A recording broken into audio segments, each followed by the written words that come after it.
Good morning students. बेटा आज हम हिंदी में पढ़ेंगे कृतिका।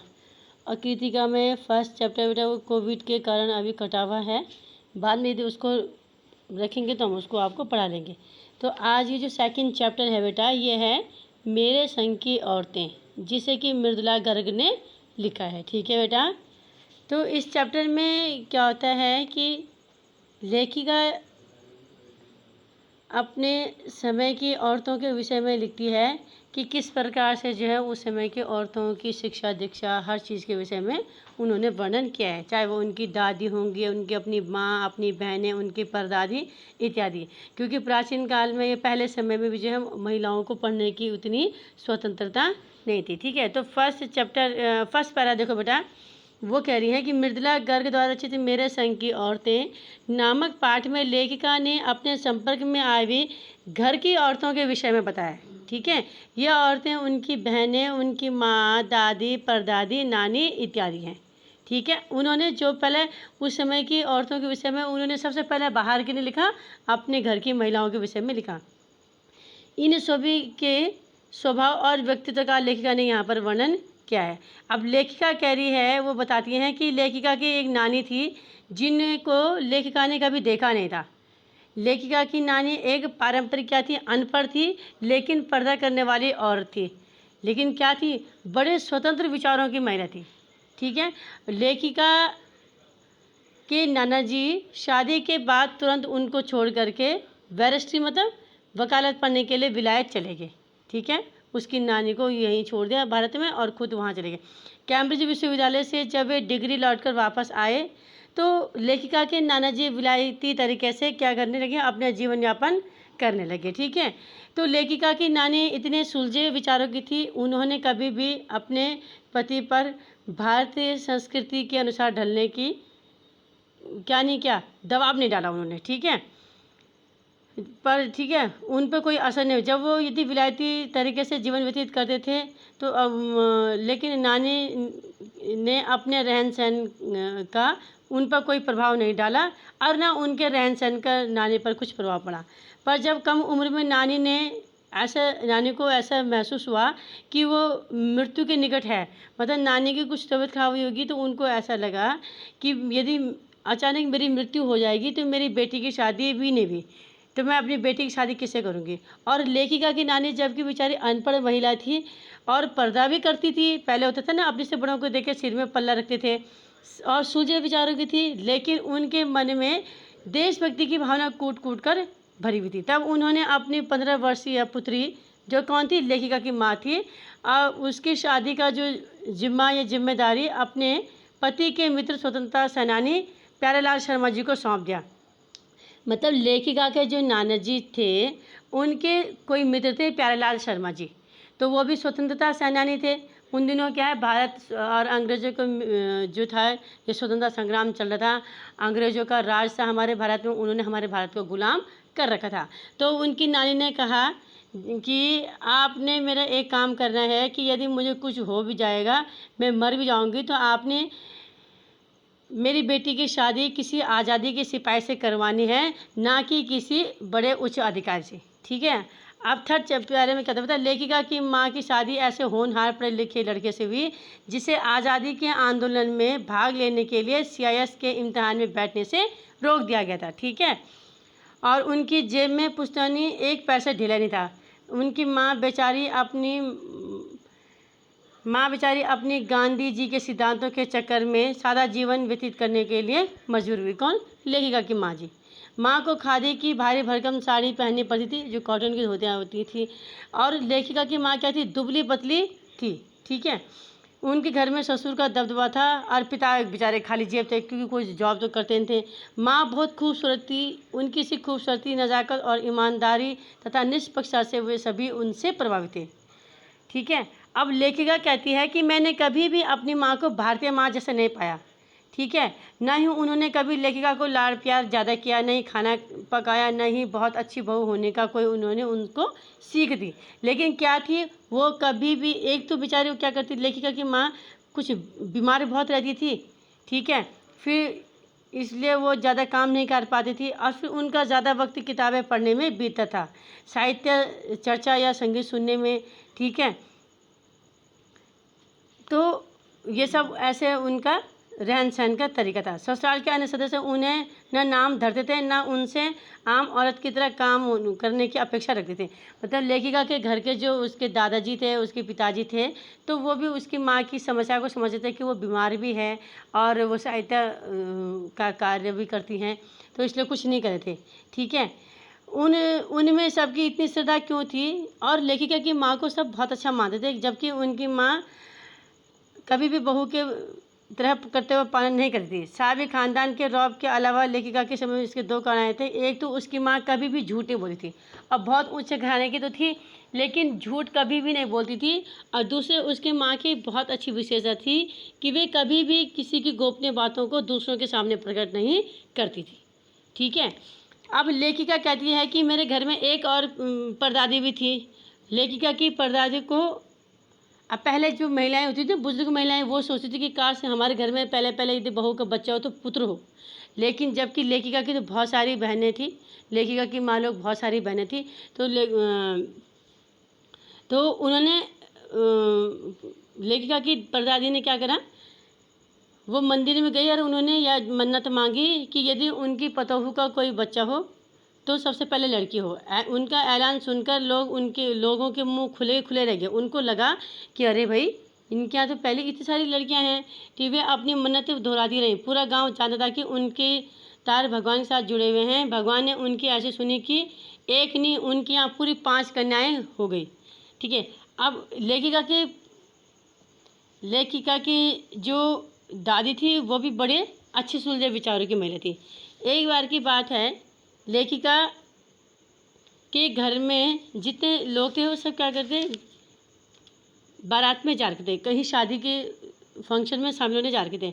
और घर की औरतें सज धज कर जो है तैयार हो रखी थी। माँ जी शोर से बचने के लिए अलग कमरे में जाकर सो गई। ठीक है, उसी समय चोर आया और उन्हें कमरे में घुस गया। अब अम्मा जी की नींद खुल गई, उन्होंने देखा कि यहाँ चोर आ गया है। ठीक है, तो उन्होंने कहा कि जा बेटा उस लोटे से ज़रा भर के पानी लाना। तो उसने कहा नहीं, मैं तो चोर हूँ। तो लेखिका की नानी कहती है कि दादी भी कहती हैं कि वे उनसे पानी पिलाने के लिए हट कर नहीं, वो कहती हैं कि नहीं नहीं, आधा लोटा पानी मैं पीऊँगी और आधा लोटा पानी तू पिएगा। ठीक है, जबकि लेखिका की दादी चाहती तो उसको वो शोर मचा करके चोर को पुलिस के हवाले पकड़ा लेती, लेकिन उन्होंने ये सब नहीं किया। उन्होंने कहा अब तो चाहे चोरी कर या खेती कर, तू मेरा पुत्र बन गया क्योंकि मैंने तुझे अपना जूठा पानी पिला दिया है। ठीक है, तो चोर बेचारा चोरी का कार्य छोड़ करके खेती बाड़ी का कार्य और मेहनत का कार्य करने लग गया। अब क्या होता है कि देखो बेटा, अब यदि हम किसी काम को डंडे या सख्ती से करवाते हैं तो वो काम नहीं सुधरता है। हो सकता है चोर को पुलिस पकड़ के ले जाती है तो वहाँ उसे और मारती है तो उसके मन में हीन भावना उत्पन्न होती, लेकिन उन्होंने प्यार से समझा करके उस चोर को समझाया और वो सही राह पर आ गया। अब लेखिका थोड़ा सा क्या थी, जरा जिद्दी थी। 15 अगस्त 1947 को जब देश की आज़ादी मिली, तो जब आज़ादी पाने का जश्न मनाया गया तो लेखिका क्या थी, बेचारी बीमार थी। ठीक है, लेखिका बीमार थी। अब लेखिका बीमार हो गई, लेकिन उसने अपने घर में बहुत जिद कर दी कि नहीं, मुझे तो क्या करना है, जाना है अपना भारत के स्वतंत्रता होने का जो जुलूस है उसमें शामिल होना है। उन दिनों टाइफाइड खांसी बिल्कुल जानलेवा रोग हो रखा था। ठीक है, अब घर वालों ने मना कर दिया कि नहीं, तू जश्न में नहीं जाएगी। क्योंकि डॉक्टर अपने नाना के परम मित्र थे। अब जो डॉक्टर जिनसे लेखिका का ट्रीटमेंट चल रहा था वो इसके नाना जी के बड़े खास दोस्त थे। उनसे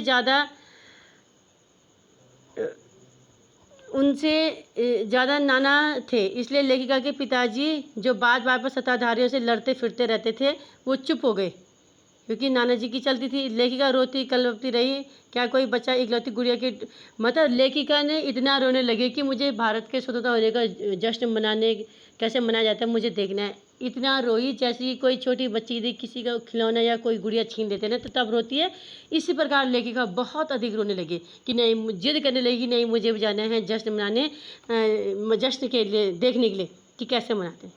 ठीक है, अब जो है कुछ देर बाद लेखिका ने देखा कि पिताजी को छोड़कर घर के सभी प्राणी पलायन कर चुके थे और पिताजी दूसरे कमरे में बैठकर अपनी किताब पढ़ रहे थे। तो वो रोना धोना छोड़कर लेखिका ने भी किताब खोल दी और एक बार शुरू कर लेती थी तो लेखिका को इतने समय नहीं था कि दोबारा रोना शुरू कर दे। ठीक है, उस वक्त ब्रदर्स का रमज़ो लेखिका को देने में क्या तुक थी, तब लेखिका में समझ में नहीं आया। किताब कितनी समझ में आई वह यह नहीं जानती थी। ठीक है, क्योंकि उसके बाद इतनी पढ़ी कि सारे पार्ट आपस में मिलजुल गए। कितनी पहली बार में तो लेखिका के पल्ले पड़ा, कितना मतलब उसने पढ़ा उसको समझ में नहीं आया होगा, लेकिन वो पढ़ती रही। ठीक है, पर लेखिका इतना विश्वास के साथ कहती है कि उसका एक अध्याय जो बच्चों पर होने वाले अनाचार और अत्याचार पर था, उसे पहली बार में उसको कंठस्थ हो गया था। मतलब लेखिका ने वो चैप्टर याद करे था। उम्र के अब क्या होता है बेटा कि उम्र के हर पड़ाव पर लेखिका के साथ रहा।